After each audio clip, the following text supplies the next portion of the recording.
Hello friends दोस्तों, episode की starting में वो मॉन्स्टर जे को बता रहा होता है उस वक्त तुम्हारे फादर ने मुझे हरा दिया था और अगर वो चाहते तो वो मुझे वहाँ पर किल कर सकते थे, लेकिन उन्होंने ऐसा नहीं किया और उन्होंने मुझे एक ऑफर दी कि अगर मैं चाहूँ तो मैं जिंदा रह सकता हूँ, लेकिन उसके लिए मुझे हमेशा इंसानों के लिए काम करना होगा और इंसानों के लिए पावरफुल वेपन्स क्रिएट करने होंगे। और क्योंकि मुझे भी ये समझ आ गया था कि मैं तुम्हारे फादर को नहीं हरा सकता, इसलिए मैंने भी उनकी ऑफर को एक्सेप्ट कर लिया और तभी से मैं इंसानों के लिए काम कर रहा हूँ। और ये वेपन जो तुम्हारे पास है ये मैंने तुम्हारे फादर को गिफ्ट देने के लिए बनाया था, लेकिन तुम्हारे फादर से बात किए मुझे काफी टाइम हो चुका है, इसलिए मुझे लगा शायद वो मुझे भूल चुके हैं, लेकिन मैं उन्हें ये वेपन जल्दी से देना चाहता था, इसलिए मैंने इसे इनकम्प्लीट ही उनके पास भेज दिया, लेकिन उनका फिर भी कोई भी रिस्पॉन्स नहीं आया। जिसके बाद ये बोल रहा होता है मुझे पता नहीं था कि ये एक स्पेशल वेपन है। जब मेरे फादर की हालत खराब हो गई थी तो हमने उन्हें हॉस्पिटल में एडमिट करवा दिया था, लेकिन हॉस्पिटल का बिल बहुत ही ज्यादा था, जिसकी वजह से हमें हमारे पास मौजूद हमारी सारी प्रॉपर्टीज को बेचना पड़ा और उस वक्त मैंने अपने फादर के सभी वेपन्स को भी बेच दिया था। और मैंने तो इस वेपन को भी बेचने की ट्राई की थी, लेकिन किसी भी पर्सन ने इसे बाय नहीं किया था, क्योंकि सभी का ये कहना था कि इस वेपन के अंदर कोई भी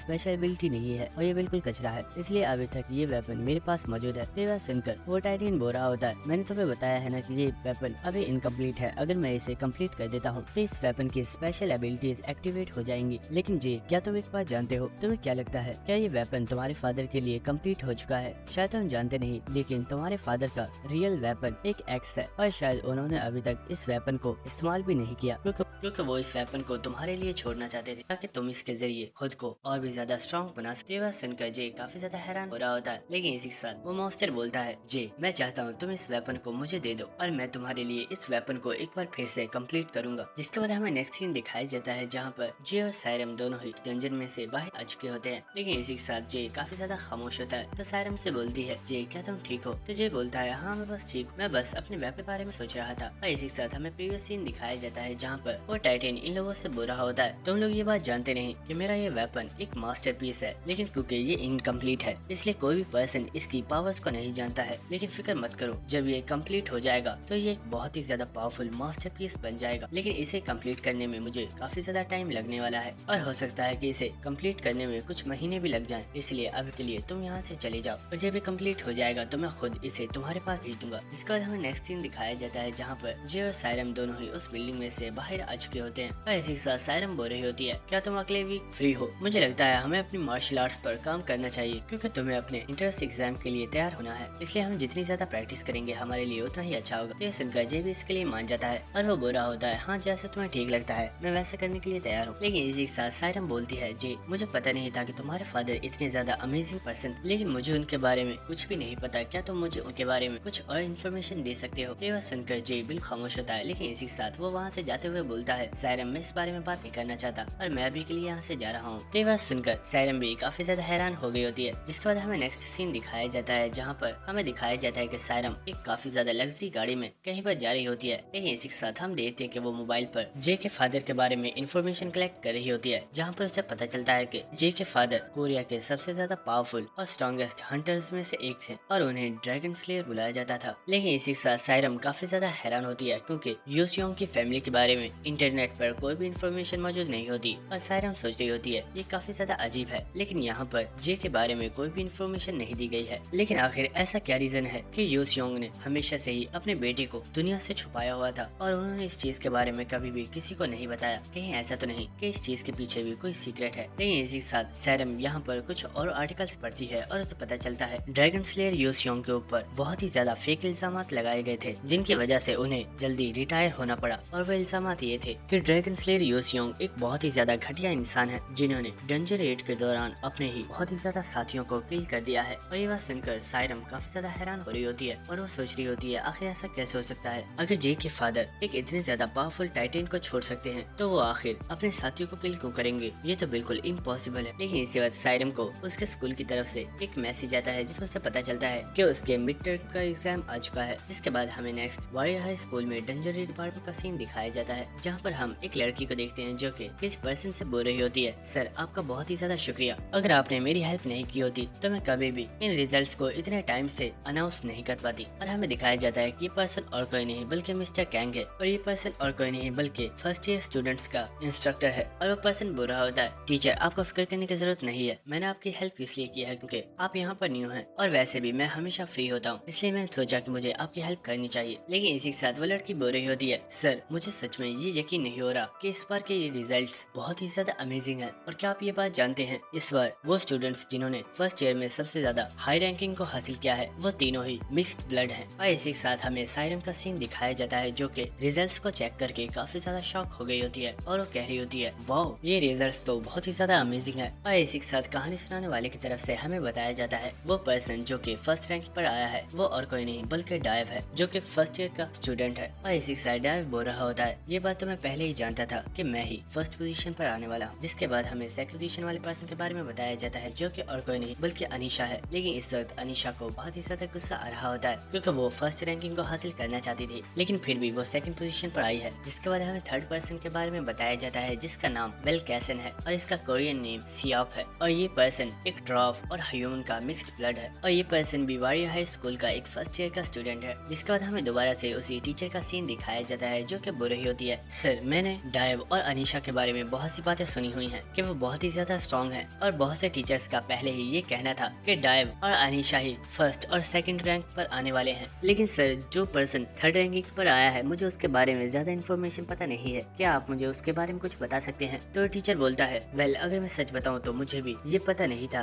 कि सियोक इतना ज्यादा टैलेंटेड है क्योंकि वो हमेशा ही क्लास में अकेला ही बैठा होता है और वो कभी भी किसी पर्सन से बातें नहीं करता। और क्लास में जितने भी पर्सन मौजूद हैं वो सभी उससे बहुत ही ज्यादा डरते हैं क्योंकि वो साइज में काफी ज्यादा बड़ा है। जिसके बाद हमें रिजल्ट डे से 4 डेज बाद का सीन दिखाया जाता है और हमें मार्केट का सीन दिखाया जाता है जहाँ पर दो लड़के काफी ज्यादा हंसते हुए स्ट्रीट के ऊपर चल रहे होते हैं और वो आपस में काफी ज्यादा मस्ती मजाक कर रहे होते हैं। लेकिन इसी के साथ चलते हुए रास्ते में कोई पर्सन उनके साथ टकरा जाता है जिससे उस लड़के की कॉफी गिर जाती है। लेकिन इस चीज की वजह से उस लड़के को काफी ज्यादा गुस्सा आ गया होता है और उस पर्सन को गाली देते हुए बोलता है, कमीने क्या तू देख नहीं सकता, क्या तू अंधा है, तूने मेरी कॉफी गिरा दी। लेकिन इसी के साथ हमें दिखाया जाता है कि ये पर्सन और कोई नहीं बल्कि सियोक है। और सियोक को देखकर वो पर्सन काफी ज्यादा घबरा गया होता है क्योंकि सियोक कद में उससे काफी ज्यादा बड़ा होता है। लेकिन इसी के साथ सियोक उस पर्सन से बोलता है, आई एम सॉरी मैं आपको देख नहीं पाया, प्लीज मुझे माफ कर दीजिए, अगर आप चाहें तो मैं आपके लिए कॉफी का एक और कप लेकर आ सकता हूँ। तो ये बात सुनकर वो दोनों लड़के ही काफी ज्यादा शॉक हो गए होते हैं। लेकिन इसी के साथ वो लड़का चिल्लाते हुए बोलता है, अरे नहीं प्लीज मुझे माफ कर दीजिए, मेरी ही गलती थी, मैं ही आपसे टकरा गया था, मुझे तो वैसे भी इस कॉफी का फ्लेवर कुछ अच्छा नहीं लगा था और मैं तो इसे फेंकने ही वाला था, अच्छा हुआ कि तुमने इसे गिरा दिया। और इसी के साथ हम देखते हैं कि दोनों लड़के ही बहुत ही तेजी से वहाँ से भाग जाते हैं। लेकिन इसी के साथ सियोक यहीं पर खड़ा होता है और इसी के साथ हमें दिखाया जाता है कि वो काफी ज्यादा रोते हुए सोच रहा होता है, शिट मैं फर्स्ट टाइम इस सिटी में आया हूँ और मैंने यहाँ पर आते ही लोगों को परेशान करना स्टार्ट कर दिया है। और इसी के साथ हमें सियोक के बारे में बताया जाता है कि जब वो बहुत ही ज्यादा छोटा था तो उसकी मदर ने हंटर्स के बारे में उसे बहुत ही ज्यादा स्टोरीज बताई थी जिसकी वजह से सियोक भी बहुत ही ज्यादा मोटिवेट हो चुका था और वो भी एक बहुत ही ज्यादा पावरफुल हंटर बनना चाहता था। और क्योंकि सियोक के पास बचपन से ही बहुत ही ज्यादा नेचुरल टैलेंट था जिसकी वजह से उसने बहुत ही ज्यादा आसानी के साथ वारियर हाई स्कूल के इंट्रेंस एग्जाम को पास कर लिया था और वो भी अब वारियर हाई स्कूल का फर्स्ट ईयर का स्टूडेंट है। लेकिन सबसे बड़ी प्रॉब्लम तो ये थी कि सियोक को लोगों के साथ बात करने में बहुत ही ज्यादा दिक्कत होती थी और वो कभी भी किसी भी पर्सन से सही तरीके से बात नहीं कर पाता था। और इसी के साथ हमें एक सीन दिखाया जाता है जहाँ पर सियोक क्लास के अंदर बैठा हुआ होता है और यहाँ पर कुछ लड़के बहुत ही ऊंची आवाज में आपस में बातें कर रहे होते हैं। लेकिन इसी वक्त सियोक को खांसी आती है और सियोक के खांसने की वजह से लड़कों को लगता है कि वो यहाँ पर काफी ज्यादा डिस्टर्बेंस कर रहे हैं जिससे सियोक को प्रॉब्लम हो रही है और वो यहाँ पर काफी ज्यादा घबरा चुके होते हैं और वो बुरे होते हैं, सियोक प्लीज हमें माफ कर देना, हम जानते हैं हम काफी ज्यादा नॉइस क्रिएट कर रहे हैं इसलिए हम यहाँ से बाहर जा रहे हैं। और वो दोनों लड़के ही क्लास में से बाहर चले जाते हैं और ये देखकर सियोक काफी ज्यादा हैरान होता है और वो सोच रहा होता है आखिर हुआ क्या, मुझे तो बस खांसी आई थी लेकिन इन लोगों को क्या हो गया। और इसी के साथ हमें बताया जा रहा होता है सियोक दूसरे लड़कों से काफी ज्यादा डिफरेंट है और क्योंकि उसकी बॉडी का साइज नॉर्मल ह्यूमन से काफी ज्यादा बड़ा है इसलिए कोई भी पर्सन उससे बात नहीं करता और सभी को सियोक से डर लगता है। और इसी के साथ हमें प्रेजेंट सीन दिखाया जाता है जहाँ पर सियोक स्ट्रीट के ऊपर चढ़ा होता है। लेकिन इसी वक्त वो यहाँ पर एक इंटरनेट कैफे को देखता है जहाँ पर कुछ लड़के जा रहे होते हैं और इसी के साथ उसे अपनी मदर की बात याद आती है जहाँ पर उसकी मदर बोल रही होती है, अब तुम काफी ज्यादा बड़े हो गए हो लेकिन तुम्हारा अभी तक कोई भी फ्रेंड नहीं है और अब क्योंकि तुम दूसरी सिटी में जा रहे हो वहाँ पर जाकर तुम्हें अपने न्यू फ्रेंड्स बनाने हैं जिसके बाद तुम अपने फ्रेंड्स के साथ इंटरनेट कैफे में जा सकते हो और वहाँ पर गेम्स खेलकर एंजॉय कर सकते हो। जिसके बाद हमें इस इंटरनेट कैफे के अंदर का सीन दिखाया जाता है जहाँ पर सियोक भी आ चुका होता है और वह सोच रहा होता है आखिर यहाँ पर लॉगिन कैसे करते हैं, ये तो काफी ज्यादा मुश्किल है। लेकिन इसी के साथ हमें यहाँ पर एक लड़के को दिखाया जाता है जो कि किसी पर्सन से कॉल पर बात कर रहा होता है और वो बुरा होता है, क्या तुम आज नहीं आने वाली? वेल मैं अभी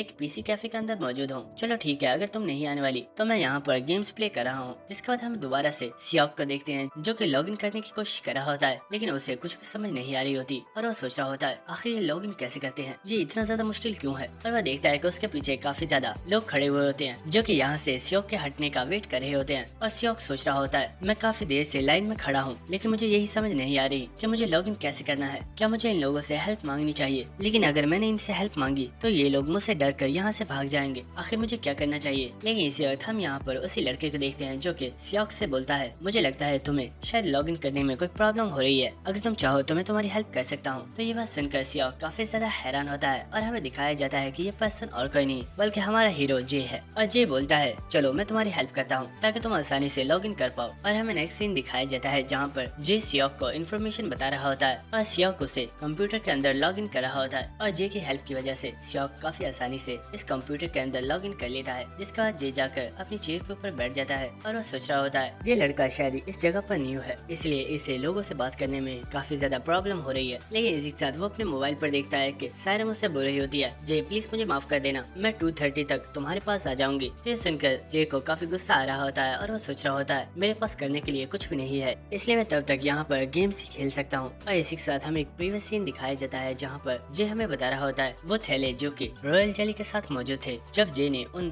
थैलों को ओपन करके देखा होता है तो उसे पता चलता है कि इन थैलों के अंदर कोई ब्लैक कलर का मटेरियल रखा हुआ है और शायद ये मटेरियल काफी ज्यादा रेयर है। लेकिन जे को इस चीज का पता नहीं है कि इस मटेरियल को किस जगह पर यूज किया जाता है। और इसी के साथ जे सायरन के दिए हुए नेकलेस को देख रहा होता है और वो देखता है कि इस नेकलेस के अंदर ब्लड की कुछ बूंदे मौजूद हैं और ये ब्लड किसी और चीज का नहीं बल्कि एक बहुत ही ज्यादा पावरफुल मॉन्स्टर का ब्लड है जिसे इस नेकलेस के अंदर स्टोर किया गया है और इसी वजह से ये नेकलेस बहुत ही ज्यादा रेयर है। और इसी के साथ हम देखते हैं कि जे ने उस नेकलेस को अपनी पॉकेट के अंदर रखा हुआ होता है। और इसी के साथ वो देखता है कि जे के पास सियोक आ गया होता है और वो बुरा होता है दोस्त अगर तुम बुरा ना मानो तो क्या मैं तुम्हारे पास बैठ सकता हूँ, यहाँ पर जगह खाली है, क्या तुम मुझे इसकी परमिशन दे सकते हो। तो जे उससे बोलता है मुझे इसमें कोई भी प्रॉब्लम नहीं है, तुम यहाँ पर बैठ सकते हो। और हम देखते हैं कि सियोक भी जे के पास ही बैठ जाता है और वो कंप्यूटर के ऊपर लॉग इन कर लेता है। लेकिन इसी वक्त जे देखता है कि सियोक एक ऐसी गेम को खेल रहा है जो कि बहुत ही ज्यादा पुरानी है और वो गेम जे की भी काफी ज्यादा फेवरेट है। तो जे उससे बोलता है क्या तुम्हें ये गेम पसंद है? ये गेम मेरी भी काफी ज्यादा फेवरेट है। तो सियोक बोलता है वेल हाँ ये मुझे पसंद है, क्या तुम भी इस गेम को खेलते हो? तो बस सुनकर जे बोलता है हाँ यार ये गेम मुझे भी पसंद है, तो क्यों ना हम लोगों का एक एक मैच हो जाए। जिसके बाद हमें नेक्स्ट ट्रक का सीन दिखाया जाता है जिसके अंदर कुछ गवर्नमेंट ऑफिसर्स बैठे हुए होते हैं और इस ट्रक में यहाँ से कुछ चीज लेकर जा रहे होते हैं। और इसी के साथ वो दोनों आपस में बातें कर रहे होते हैं जिनमें से वो लड़का अपने साथ वाली लड़की से बोल रहा होता है मुझे ये जॉब बिल्कुल भी पसंद नहीं है, आखिर हमेशा मुझे ही इन मॉन्स्टर्स को डिलीवर करने के लिए यहाँ पर क्यों आना पड़ता है। तो वो लड़की बोल रही होती है अगर तुम्हें ये काम पसंद नहीं है तो तुम इसे करते क्यों हो, तुम अपनी जॉब से रिजाइन दे सकते हो। तो सुनकर वो पर्सन खामोश हो जाता है। और इसी के साथ वो लड़की बोलती है मैं जानती हूँ तुम्हारे पास और कोई करने के लिए काम नहीं है, इसलिए अब खामोशी से अपने काम पर ध्यान दो क्योंकि हमें इन मॉन्स्टर्स को टाइम पर डिलीवर करना है वरना हमारी जॉब भी खतरे में पड़ सकती है। लेकिन इसी वक्त यहाँ पर इन्हें एक काफी बड़ी धमाके की आवाज सुनाई देती है जिसकी वजह से ये लोग काफी ज्यादा हैरान हो गए होते हैं। और इसी वक्त इन्होंने अपने ट्रक को भी रोक लिया होता है और वो पर्सन बोल रहा होता है आखिर ये किस तरह की आवाज थी, हम लोग इस वक्त डंजन एरिया से बाहर आ चुके हैं और यहाँ पर तो कोई भी मॉन्स्टर मौजूद नहीं है, तो आखिर ये धमाके की आवाज कैसी थी। तो लड़की गाड़ी में से बाहर आ गई होती है और वो बुरी होती है तुम यहीं पर रहना और अगर कोई प्रॉब्लम हुई तो हेडक्वार्टर्स कॉल कर देना, मैं अभी इस जगह को चेक करके आती हूँ। और इसी के साथ वो लड़की अपने डैगर को लेकर यहाँ से चली जाती है। और इसी वक्त उस लड़के को भी किसी पर्सन की कॉल आती है तो वो बुरा होता है फिक्र मत करो, हम लोग जल्दी ही इन मॉन्स्टर्स को लेकर गवर्नमेंट लैब की तरफ आ रहे हैं और हम जल्दी ही इन्हें डिलीवर कर देंगे, बस यहाँ पर रास्ते में थोड़ी सी प्रॉब्लम हो गई है जिसे हम कुछ देर में ही सॉल्व कर देंगे। और इसी के साथ हम देखते हैं कि वो लड़की दोबारा से आकर वैन के अंदर बैठ जाती है और उस लड़की को देखकर वो पर्सन बोलता है तुम तो काफी जल्दी आ गई, क्या तुम चेक कर आई हो कि आखिर ये धमाके की आवाज कैसी थी। और इसी के साथ हमें दिखाया जाता है कि ये पर्सन वो गवर्नमेंट ऑफिसर नहीं होती बल्कि ये कोई और है। और वो लड़की बोल रही होती है अरे फिक्र मत करो, वो धमाका मैंने ही किया था ताकि तुम में से कोई पर्सन गाड़ी में से बाहर आ सके। वैसे अगर सच बताऊं तो उस लड़की के रिफ्लेक्सेस काफी ज्यादा तेज थे लेकिन फिर भी मैंने उसकी बॉडी के टुकड़े टुकड़े कर दिए। और इसी के साथ वो यहाँ पर इस ट्रक के अंदर मौजूद मॉन्स्टर्स की इन्फॉर्मेशन को चेक कर रही होती है और वो लड़की बोल रही होती है अमेजिंग, ये तमाम मॉन्स्टर्स तो काफी ज्यादा पावरफुल है, अगर इन्हें सिटी के अंदर छोड़ दिया जाए तो ये पूरी सिटी को डिस्ट्रॉय करने के लिए काफी है, चलो अब हमें सीधा सिटी की तरफ जाना है। लेकिन हम देखते कि वो पर्सन इस वक्त काफी ज्यादा घबराया हुआ होता है और वो बोलता है आखिर तुम कौन हो और मेरी सीनियर कहाँ पर है? तो वह लड़की काफी ज्यादा डेविल स्माइल देते हुए बोलती है, तुम्हारी सीनियर तो मर गई और अगर तुम चाहो तो मैं तुम्हें भी उसके पास पहुंचा सकती हूँ, लेकिन अगर तुम ऐसा नहीं चाहते तो तुम खामोशी से बस गाड़ी को ड्राइव करते रहो। इसके बाद हमें दोबारा से गेमिंग कैफे का सीन दिखाया जाता है जहाँ पर जे और सियोक दोनों ही गेम्स खेल रहे होते हैं और इसी के साथ हम देखते हैं कि ये लोग यहाँ पर नूडल्स खा रहे होते हैं, जिसे सियोक भी काफी ज्यादा एंजॉय कर रहा होता है और जे बोल रहा होता है, सियोक तुम तो सच में गेम्स खेलने में काफी ज्यादा माहिर हो और मुझे लगता है कि तुम्हें यहाँ की फूड भी काफी ज्यादा पसंद आई है। वेल अगर सच बताऊँ तो मुझे भी यहाँ का खाना काफी ज्यादा पसंद है और मैं वीकेंड पर यहाँ पर आकर अपनी छुट्टियों को एंजॉय करता हूँ। और इसी के साथ जी बोल रहा होता है, हे सियोक अच्छा हुआ तुमने मुझे अपनी एज के बारे में बता दिया, वरना मुझे लग रहा था कि तुम मुझसे काफी ज्यादा बड़े हो, लेकिन तुम तो मेरी सेम एज के हो। वेल आखिर तुम किस स्कूल के स्टूडेंट हो? तुमने मुझे अभी तक इस बारे में नहीं बताया। और हम देखते हैं कि सियोक जे के साथ बात करते हुए काफी ज्यादा खुश होता है और इसी के साथ वो उसे अपने स्कूल का नाम बताने वाला होता है, लेकिन इसी वक्त इन्हें यहाँ पर एक बहुत ही बड़े धमाके की आवाज सुनाई देती है, जिसकी वजह से ये दोनों ही काफी ज्यादा हैरान हो गए होते हैं और कैफे के अंदर जितने भी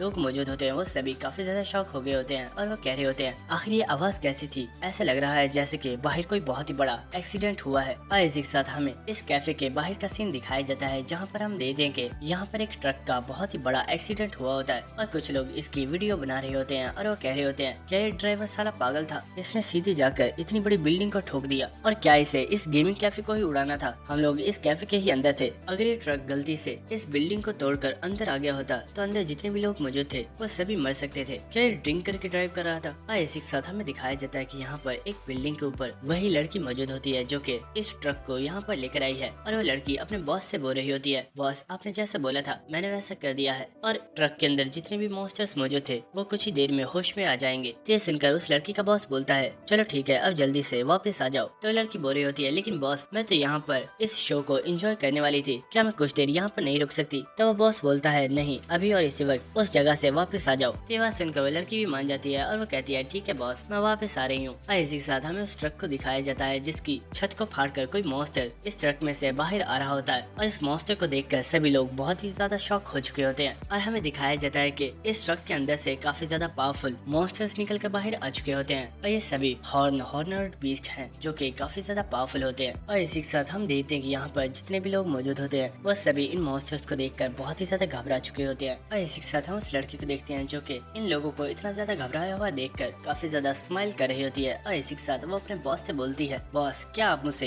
एक बेट लगाना चाहोगे? तो वो बॉस बोलता है, क्या बेट? आखिर कैसी बेट? तो वो लड़की बोलती है, मैं आपसे ये बेट लगाना चाहती हूँ कि जब तक यहाँ पर हंटर्स आएंगे ये मॉन्स्टर्स तब तक 100 पीपल्स को किल कर चुके होंगे। और इसी के साथ हमें दिखाया जाता है कि यहाँ पर जितने भी लोग होते हैं वो सभी यहाँ से भागना स्टार्ट कर देते हैं और वो मॉन्स्टर्स भी इन लोगों का पीछा कर रहे होते हैं। और इसी वक्त एक मॉन्स्टर ने एक पर्सन के सर को पकड़ लिया होता है और इसी वक्त वो सर को क्रश कर देता है और ये देखकर एक पर्सन बहुत ही ज्यादा घबरा गया होता है और वो डर की वजह से यहाँ से भाग भी नहीं पा रहा होता। लेकिन इसी के साथ हम उस मॉन्स्टर को देखते हैं जो कि अब बहुत ही तेजी से भागता हुआ इस पर्सन के ऊपर अटैक करने के लिए आ रहा होता है। लेकिन इसी वक्त हमें दिखाया जाता है कि कोई पर्सन बहुत ही तेजी से भागता हुआ इस मॉन्स्टर की तरफ आ रहा होता है और हम देखते हैं कि पर्सन और कोई नहीं बल्कि जे है। और इसी वक्त जे जंप लगाकर उस मॉन्स्टर को एक बहुत ही ज्यादा पावरफुल किक मारता है और वो अपनी किक के साथ इस मॉन्स्टर को काफी ज्यादा दूर फेंक देता है और ये देखकर वहाँ पर मौजूद लोग काफी ज्यादा हैरान हो गए होते हैं। लेकिन इसी के साथ जे चिल्लाकर बोलता है, आखिर तुम लोग कर क्या रहे हो, जल्दी करो और भागो यहाँ से। तो सभी लोग बहुत ही तेजी से वहाँ से भाग जाते हैं और इसी के साथ हम जे को देखते हैं जो कि सोच रहा होता है, ये सभी तो 1 हॉर्न बीस्ट हैं, लेकिन आखिर ये मॉन्स्टर्स सिटी के अंदर कैसे आए? और इसी के साथ जे सोच रहा होता है, ये सभी 1 हॉर्न बीस्ट हैं और इनका डेंजर लेवल 2 स्टार होता है और इतने डेंजर लेवल के मॉन्स्टर से मैं आसानी से फाइट कर सकता हूँ। लेकिन इसी वजह जे देखता है कि उसके ऊपर किसी मॉन्स्टर ने एक बाइक को फेंक दिया होता है और ये देखकर जे काफी ज्यादा हैरान होता है और इसी के साथ जे बहुत तेजी से जंप करके इस अटैक को डॉज कर लेता है। और इसी वक्त हम देखते हैं कि उस मॉन्स्टर ने बहुत ही तेजी के साथ जे के ऊपर अटैक कर दिया होता है, लेकिन जे बहुत ही तेजी के साथ जंप लगाकर उस मॉन्स्टर के फेस पर एक बहुत ही जोरदार किक मारता है। लेकिन इसी के साथ जे काफी ज्यादा हैरान हो गया होता है क्योंकि वो महसूस करता है कि इस मॉन्स्टर की स्ट्रेंथ बहुत ही ज्यादा है और इसी के साथ जे बहुत ही तेजी के साथ पीछे हो जाता है। और इसी के साथ जे सोच रहा होता है, इस मॉन्स्टर की बॉडी बहुत ही ज्यादा स्ट्रॉन्ग है। मुझे याद है जब मैंने उस टैंकर के साथ फाइट की थी तो उसकी बॉडी के अंदर जो स्ट्रेंथ थी मैं उससे भी ज्यादा स्ट्रेंथ को इस मॉन्स्टर की बॉडी के अंदर महसूस कर पा रहा हूँ। और इसी के साथ हम देखते हैं कि वो मॉन्स्टर यहाँ पर एक काफी ज्यादा ऊंची रोड लगाता है और इसी के साथ वो बहुत ही तेजी के साथ आकर जे के ऊपर एक बहुत ही ज्यादा पावरफुल अटैक कर देता है। लेकिन हम देखते हैं कि जे ने बहुत आसानी से जंप करके इस अटैक को डॉज कर लिया होता है और वो इस मॉन्स्टर से काफी ज्यादा पीछे हो गया होता है। और इसी के साथ हमें इस मॉन्स्टर के बारे में बताया जाता है कि इस मॉन्स्टर का डेंजर लेवल 3 स्टार है क्योंकि इसके 2 हॉर्न्स हैं। लेकिन लेकिन इसी के साथ जे देखता है कि यहाँ पर एक बोर्ड पड़ा हुआ है, तो जे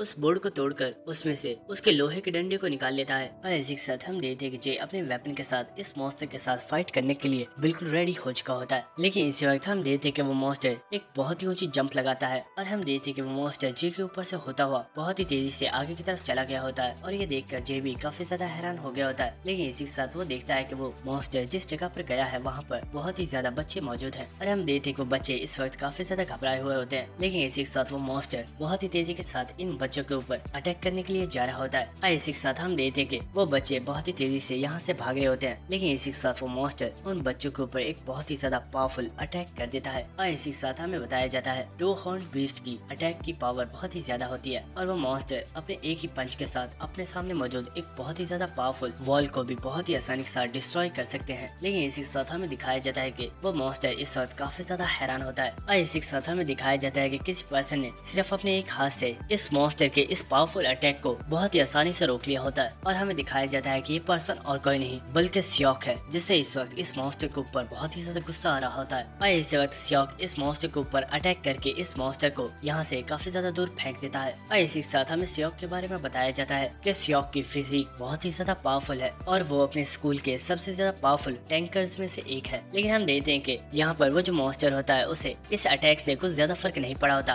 और इसी के साथ वो मॉन्स्टर काफी ज्यादा गुस्से में आ गया होता है और वो यहाँ पर काफी ज्यादा चिल्ला रहा होता है। लेकिन इसी वक्त सियोक काफी ज्यादा हैरान हो गया होता है और हमें दिखाया जाता है कि जे बहुत ही तेजी के साथ इस मॉन्स्टर के ऊपर अटैक करने के लिए आ रहा होता है। और इसी के साथ वो बोल रहा होता है, बेवकूफ, आखिर तुम देख कहाँ पर रहे हो, तुम्हारा ओपोनेंट तुम्हारे पीछे खड़ा है। और इसी वक्त जे अपने स्पेयर के साथ इस मॉन्स्टर की गर्दन के ऊपर अटैक कर देता है। और इसी वक्त हम सियोक को देखते हैं जो कि काफी ज्यादा हैरान हो गया होता है क्योंकि वो देखता है कि जे ने अपने एक अटैक के साथ ही इस मॉन्स्टर को किल कर दिया होता है। और इसी के साथ जे भी सियोक को ही देख रहा होता है। लेकिन इस वक्त इनके पास में ही एक बहुत ही बड़ा धमाका होता है जिसकी वजह से जे और सियोक दोनों ही काफी ज्यादा हैरान हो गए होते हैं। और जे सोच रहा होता है, शिट, ये सभी मॉन्स्टर्स बहुत ही तेजी के साथ पूरी सिटी के अंदर फैल रहे हैं और अगर ये इसी तरह फैलते रहे तो ये बहुत ही ज्यादा सिटीजन्स को किल कर देंगे। लेकिन इसी के साथ वो सियोक की तरफ देखता है और वो सोच रहा होता है, मुझे याद आया टैंकर्स के पास तो एक स्पेशल स्किल होती है जिसके जरिए वो बहुत ही ज्यादा ऊंची आवाज में चिल्ला सकते हैं जिससे काफी ज्यादा फ्रीक्वेंसी पैदा होती है और फ्रीक्वेंसी मॉन्स्टर्स को अपनी तरफ अट्रैक्ट करती है। और इसी के साथ सियोक जिससे बोलता है, मैंने रेस्क्यू हंटर्स को कॉल कर दिया है और जल्दी ही यहाँ पर रेस्क्यू हंटर्स पहुँच जाएंगे, इसलिए जे मैं चाहता हूँ कि तुम कैफे के अंदर दोबारा से वापस चले जाओ, यहाँ पर मौजूद इन मॉन्स्टर्स को तब तक मैं संभाल लूंगा। और इसी के साथ सियोक सोच रहा होता है, जे एक पहला पर्सन है जिसने मुझे अपने फ्रेंड की तरह ट्रीट किया है और मैं जे को कुछ भी होने नहीं दे सकता। लेकिन इस वक्त जे बोलता है, आखिर तुम सोच क्या रहे हो, जल्दी करो और अपनी स्किल को यूज करो ताकि सभी मॉन्स्टर्स इसी जगह पर इकट्ठा हो जाएं, क्योंकि अगर ये मॉन्स्टर्स सिटी के अंदर फैल गए तो ये सभी सिटीजन्स को बहुत ही ज्यादा नुकसान पहुंचा देंगे। ये बात सुनकर सियोक बोलता है, लेकिन जे ये काफी ज्यादा डेंजरस हो सकता है, इससे तुम खतरे में पड़ जाओगे। ये बात सुनकर जे बोलता है, सियोक क्या तुम मुझे इतना ज्यादा कमजोर समझते हो? मैं जानता हूँ तुम मुझे अंदर भेजकर सारा रिस्क अकेले ही उठाना चाहते हो, लेकिन मैं ऐसा नहीं कर सकता, इसलिए हम दोनों मिलकर एक साथ फाइट करेंगे। और इसी के साथ जे सोच रहा होता है, मैं बचपन से ही अपने फादर की तरह एक पावरफुल हंटर बनना चाहता था और इसका रीजन सिर्फ ये नहीं था कि मैं स्ट्रॉन्ग बनना चाहता था, बल्कि इसका रीजन ये था कि मैं अपने फादर की तरह लोगों को प्रोटेक्ट करना चाहता था। और शायद आज वो वक्त आ चुका है जब मैं अपने फादर की तरह लोगों को प्रोटेक्ट कर पाऊंगा। जिसके बाद हमें नेक्स्ट एक बेकरी का सीन दिखाया जाता है जहाँ पर हम देखते हैं कि एक मॉन्स्टर कुछ लोगों को किल कर रहा होता है और इसी के साथ टेबल के नीचे कोई पर्सन छुपा हुआ होता है। और इसी वक्त वो मॉन्स्टर इस टेबल को तोड़कर इस पर्सन को देख लेता है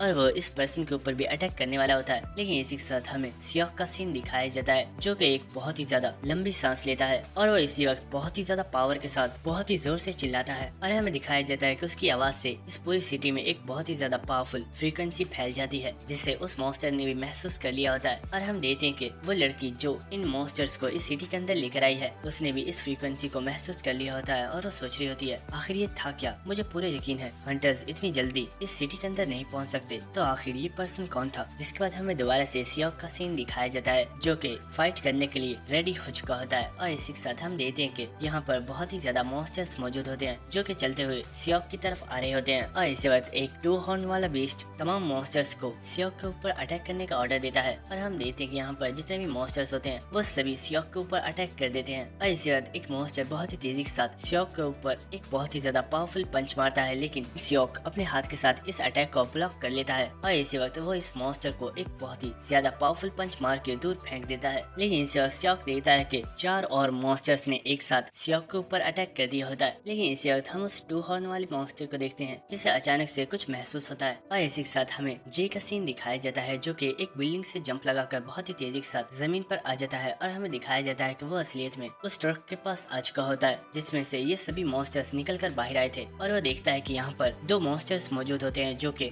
सभी ह्यूमंस की बॉडीज को कलेक्ट करके इस ट्रक के पास ला रहे होते हैं और वो इन बॉडीज को उस ट्रक के अंदर डाल रहे हैं। और ये देखकर जे काफी ज्यादा हैरान होता है और वो सोच रहा होता है आखिर ये मॉन्स्टर्स कर क्या रहे हैं, कहीं ऐसा तो नहीं कि इस ट्रक के अंदर कोई और मॉन्स्टर भी मौजूद है जिससे ये इन तमाम डेड बॉडीज को फीड करवा रहे हैं। लेकिन इसी वक्त हमें दिखाया जाता है कि यहाँ पर वो 2 हॉर्न वाला मॉन्स्टर आ चुका होता है जो कि बहुत ही तेजी के साथ जे के ऊपर अटैक कर देता है। और इस मॉन्स्टर को यहाँ पर देखकर जे भी काफी ज्यादा हैरान हो गया होता है और वो सोच रहा होता है मैंने सोचा नहीं था कि ये इतनी जल्दी यहाँ पर आ जाएगा। और इसी के साथ हमें एक प्रीवियस सीन दिखाया जाता है जहाँ पर सियोक जे से बोल रहा होता है जे मैं एक टैंकर हूँ और मैं अपनी स्ट्रेंथ को यूज करते हुए यहाँ पर मौजूद इन तमाम 1 हॉर्न मॉन्स्टर्स को काफी आसानी से संभाल सकता हूँ, इसलिए मैं चाहता हूँ कि तुम उन 2 हॉर्न मॉन्स्टर्स को संभालो। लेकिन इस चीज का ख्याल रखना कि हमारे पास कोई भी वेपन या फिर आर्मर नहीं है और मॉन्स्टर से फाइट करते हुए हमारी बॉडीज काफी ज्यादा इंजर्ड हो सकती हैं, इसलिए हम में से जो भी पर्सन अपने मॉन्स्टर्स को जल्दी हरा देगा वो फौरन से जाकर अपने टीममेट की हेल्प करेगा। और इसी के साथ हमें प्रेजेंट सीन दिखाया जाता है जहाँ पर सियोक यहाँ पर मौजूद 1 हॉर्न बीस्ट के साथ फाइट कर रहा होता है और जे यहाँ पर मौजूद 2 हॉर्न मॉन्स्टर्स के साथ फाइट कर रहा होता है। और इसी के साथ हम देखते हैं जे बहुत ही तेजी के साथ भागकर उस 2 हॉर्न मॉन्स्टर के ऊपर बहुत ही ज्यादा पावरफुल अटैक्स करता है जिससे वो उसे काफी ज्यादा डैमेज पहुंचाता है। लेकिन इन अटैक्स से उस मॉन्स्टर को काफी ज्यादा कम डैमेज हुआ होता है। और इसी के साथ जे सोच रहा होता है यहाँ पर मेरे पास मेरा रियल वेपन नहीं है और जिस मटेरियल को मैं वेपन की तरह यूज कर रहा हूँ अगर मैं इसमें ज्यादा स्ट्रेंथ को यूज करता हूँ तो ये वेपन टूट जाएगा, इसलिए मैं यहाँ पर अपनी ज्यादा फोर्स को भी यूज नहीं कर सकता। मुझे इन मॉन्स्टर्स की तमाम उन वीक पॉइंट्स के ऊपर अटैक करना होगा जिससे इन मॉन्स्टर्स को सबसे ज्यादा डैमेज पहुंचता है। और इसी के साथ जे को यहाँ पर जैक का फाइटिंग स्टाइल याद आ रहा होता है और वो सोच रहा होता है जैक की तमाम स्टैट्स ए रैंक से कम है लेकिन उसका फाइटिंग कॉम्बैट स्टाइल बहुत ही ज्यादा यूनिक है क्योंकि वो हमेशा अपने ओपोनेंट के तमाम वीक पॉइंट्स के ऊपर अटैक करता है और मुझे यहाँ पर जैक के ही फाइटिंग स्टाइल को यूज करना होगा। इसी के साथ हम देखते हैं कि वो मॉन्स्टर बहुत ही तेजी के साथ जे के ऊपर अटैक करता है लेकिन जे अपने वेपन के साथ उस मॉन्स्टर के फेस के ऊपर अटैक कर रहा होता है और इसी वक्त वो मॉन्स्टर भी जे के ऊपर अटैक करता है लेकिन जे दोबारा से इस अटैक को डॉज करके बहुत ही तेजी से उसके फेस के ऊपर अटैक करना स्टार्ट कर देता है। और इस चीज की वजह से उस मॉन्स्टर को भी काफी ज्यादा गुस्सा आ रहा होता है लेकिन इसी वजह जे उसके पैर पे अटैक करके उसे जमीन पर गिरा देता है। लेकिन हम देखते हैं कि यहाँ पर जो सेकंड 2 हॉर्न मॉन्स्टर होता है वो अपने हाथों में से पावरफुल एनर्जी को जे की तरफ थ्रो करता है लेकिन जे जैक के फाइटिंग पैटर्न को यूज करते हुए बहुत ही आसानी से इन अटैक्स को डॉज कर लेता है। और इसी के साथ वो बहुत ही तेजी के साथ जैक के फाइटिंग स्टाइल को यूज करते हुए इस मॉन्स्टर के ऊपर काफी ज्यादा अटैक्स कर देता है और उसने अपने इन अटैक्स के साथ इस मॉन्स्टर को मार डाला होता है। लेकिन इसी वक्त हम देखते हैं कि वो दूसरा मॉन्स्टर जे को उसके पैर से पकड़ लेता है और ये देखकर जे भी काफी ज्यादा हैरान हो गया होता है। लेकिन इसी वक्त वो मॉन्स्टर बहुत ही जोर से जे को जमीन पर पटक देता है और इस चीज की वजह से जे बहुत ही ज्यादा इंजर्ड हो चुका होता है और वो दोबारा से फाइट करने के लिए खड़ा हो रहा होता है। लेकिन इसी के साथ हम देखते हैं कि वो मॉन्स्टर जे के काफी ज्यादा करीब आ गया होता है और इसी वक्त वो जे के ऊपर एक बहुत ही ज्यादा पावरफुल अटैक कर देता है। लेकिन इसी वक्त हम देखते हैं कि जे स्माइल कर रहा होता है और इसी के साथ हमें दिखाया जाता है कि यहाँ पर सियोक आ गया होता है जो कि इस मॉन्स्टर को एक बहुत ही ज्यादा पावरफुल पंच मारकर काफी ज्यादा दूर फेंक देता है। और ये देखकर जे बोल रहा होता है वेल सियोक, क्या तुम जानते हो मुझे लगता है एक अच्छा टीम वर्क ये भी एक बहुत ही बढ़िया स्किल है। और इसी के साथ हमें यहाँ पर एक बिल्डिंग में कुछ स्टूडेंट्स को दिखाया जाता है जो कि जे और सियोक की वीडियो बना रहे होते हैं और उनमें एक लड़का बोल रहा होता है ये दोनों लड़के तो काफी ज्यादा अमेजिंग है, ये दोनों ही बहुत ही ज्यादा पावरफुल हैं। जहाँ तक मुझे लगता है ये दोनों ही वॉरियर हाई स्कूल के स्टूडेंट्स होंगे। लेकिन इसी के साथ उसका साथी बोलता है मुझे इस चीज का नहीं पता कि ये किस स्कूल के स्टूडेंट्स हैं लेकिन ये दोनों ही बहुत ही ज्यादा पावरफुल हैं क्योंकि इन दोनों ने मिलकर यहाँ पर बहुत ही ज्यादा मॉन्स्टर्स को हरा दिया है।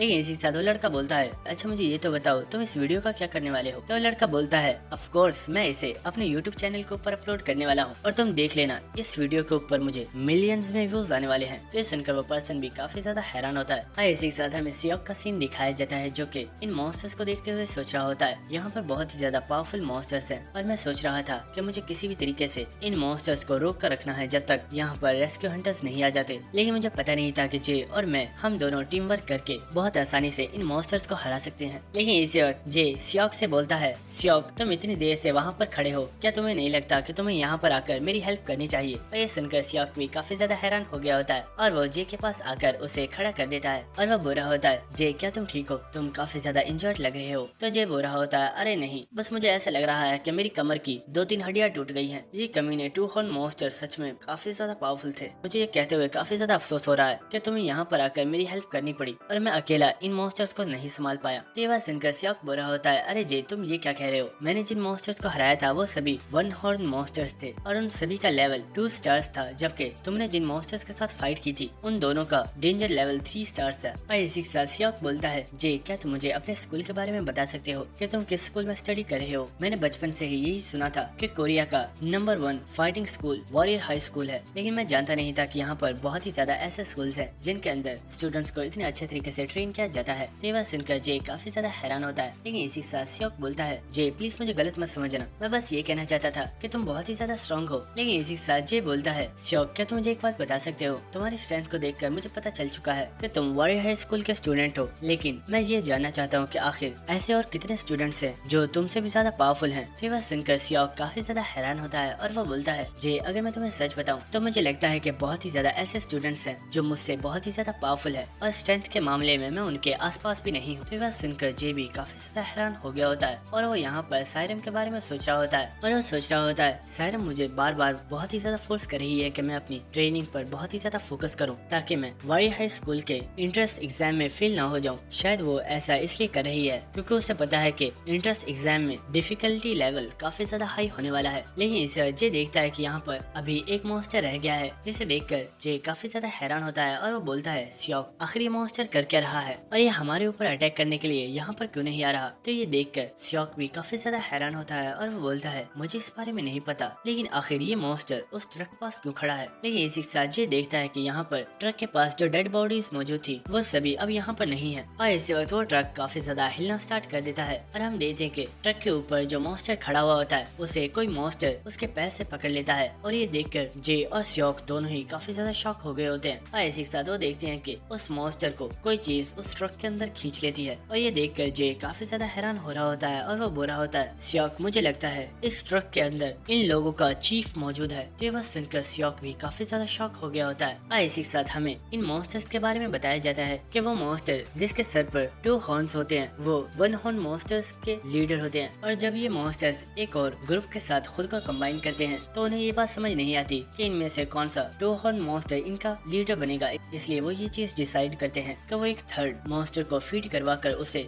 3 हॉर्न बीस्ट में कन्वर्ट कर देंगे। और इसी के साथ हमें दिखाया जाता है कि इस ट्रक को फाड़ते हुए एक बहुत ही ज्यादा पावरफुल मॉन्स्टर निकलकर बाहर आ रहा होता है जिसके सर पर 3 हॉर्न्स होते हैं। और इसी के साथ हमें दिखाया जाता है कि इस मॉन्स्टर का डेंजर लेवल 5 स्टार्स है और ये इन सभी मॉन्स्टर्स का चीफ है। और यहाँ पर इतने खतरनाक मॉन्स्टर को देखकर जे और सियोक दोनों ही काफी ज्यादा शॉक हो चुके होते हैं। लेकिन इसी के साथ हम देखते हैं कि वो मॉन्स्टर इन दोनों के ऊपर एक बहुत ही ज्यादा पावरफुल स्लैश अटैक करता है। लेकिन इस अटैक को जे और सियोक दोनों ही जंप करके डॉज कर लेते हैं। लेकिन इसी वक्त हम देखते हैं कि वो मॉन्स्टर बहुत ही तेजी के साथ जे के पास आ चुका होता है और इसी वक्त वो जे को एक बहुत ही ज्यादा पावरफुल पंच मारता है और इस पंच को रोकने के लिए जे भी इस मॉन्स्टर के ऊपर अटैक करता है। लेकिन उस मॉन्स्टर का ये अटैक काफी ज्यादा पावरफुल था और जे का जो वेपन था वो भी डिस्ट्रॉय हो जाता है। और इसी के साथ वो मॉन्स्टर जे के पेट में एक बहुत ही ज्यादा पावरफुल पंच मारता है और इस पंच की वजह से जे काफी ज्यादा इंजर्ड हो चुका होता है। लेकिन इसी के साथ वो मॉन्स्टर जे को एक बहुत ही ज्यादा पावरफुल किक मारने वाला होता है। लेकिन इसी वक्त हम देखते हैं कि यहाँ पर बहुत ही तेजी के साथ सियोक आ जाता है जो कि इस मॉन्स्टर को पकड़ लेता है और वो अपनी पूरी स्ट्रेंथ के साथ इस मॉन्स्टर को गिराने की कोशिश कर रहा होता है। लेकिन इसी वक्त सियोक काफी ज्यादा हैरान हो जाता है क्योंकि वो देखता है कि उस मॉन्स्टर ने सियोक को उसकी कमर से पकड़ लिया होता है और इसी वक्त वो सियोक को ऊपर उठाकर बहुत ही जोर से जमीन पर पटक देता है और इस चीज की वजह से सियोक बहुत ही ज्यादा इंजर्ड हो चुका होता है और वो अनकॉन्शियस हो जाता है। लेकिन इसी के साथ हम जे को देखते हैं जो कि बहुत ही ज्यादा इंजर्ड होता है लेकिन वो खड़ा हो रहा होता है। और इसी के साथ हम उस मॉन्स्टर को देखते हैं जो कि अपने पैर के साथ सियोक को मारने वाला होता है। लेकिन इसी वक्त जे उस मॉन्स्टर से बोलता है, बास्टर्ड मेरे दोस्त से पीछे हो जाओ, अगर तुमने उसे नुकसान पहुंचाया तो मैं तुम्हें मार डालूंगा। तो ये बात सुनकर वो मॉन्स्टर जे के ऊपर एक बहुत ही ज्यादा पावरफुल अटैक कर देता है और हम देखते हैं कि ये अटैक सीधा जाकर जे को लग जाता है। लेकिन इसी के साथ उस मॉन्स्टर को अचानक से कुछ महसूस होता है। लेकिन इसी वक्त हमें दिखाया जाता है कि उसे एक बार फिर से दोबारा अपने पीछे एक बहुत ही ज्यादा पावरफुल और खतरनाक ऑरा महसूस होता है जिसकी वजह से वो मॉन्स्टर काफी ज्यादा शॉक हो गया होता है। और इसी के साथ कहानी सुनाने वाले की तरफ से हमें बताया जाता है कोई पर्सन ये नहीं जानता था कि आखिर ऐसा क्या रीजन था कि यू सियोंग ने कभी भी किसी भी पर्सन को अपने बेटे के बारे में नहीं बताया था और उसने हमेशा से ही अपने बेटे को सभी लोगों से छुपाया हुआ है। लेकिन इस सब के पीछे एक बहुत ही ज्यादा बड़ा रीजन था और वो रीजन ये था कि यू सियोंग ये नहीं चाहता था कि उसका बेटा कभी भी अपनी पावर्स को अवेकन करे, क्योंकि उसका बेटा एक बहुत ही ज्यादा पावरफुल मॉन्स्टर है जो कि इस पूरे वर्ल्ड को ही डिस्ट्रॉय कर सकता है। और इसी के साथ हमें दिखाया जाता है कि जे की बॉडी के अंदर से इस वक्त बहुत ही ज्यादा पावरफुल और खतरनाक ऑरा निकल रहा होता है और जे इस वक्त बहुत ही ज्यादा बैडस लग रहा होता है। और इसी के साथ हमें एक प्रीवियस मेमोरी दिखाई जाती है जहाँ पर आज से 11 साल पहले जब यू सियोंग की हेल्थ खराब होना स्टार्ट हो गई थी तो उसने प्रेस कॉन्फ्रेंस के सामने इस चीज को एक्सेप्ट किया था कि उसकी ही गलती की वजह से डेंजर रेड के दौरान बहुत ही ज्यादा लोगों की जान चली गई और इस सब का जिम्मेदार वो खुद है और इसीलिए वो आज अपनी हंटर की पोस्ट से रिजाइन कर रहा है। और हमें दिखाया जाता है कि इन तमाम न्यूज को सायरम अपने कंप्यूटर के ऊपर देख रही होती है क्योंकि वो यहाँ पर जे के फादर की इंफॉर्मेशन कलेक्ट कर रही होती है। और इसी के साथ सायरम सोच रही होती है आखिर ये सब है क्या। मुझे नहीं लगता कि जे के फादर इतने ज्यादा कमजोर थे। अगर सचमुच डेंजर रेड के दौरान जे के फादर की वजह से लोगों की जान गई थी तो इसका मतलब ये तो नहीं है कि जे के फादर ने ये सब कुछ जानबूझकर किया था। उनकी इस गलती को माफ भी किया जा सकता था, लेकिन आखिर लोगों ने उनके ऊपर इतना ज्यादा प्रेशर क्यों डाला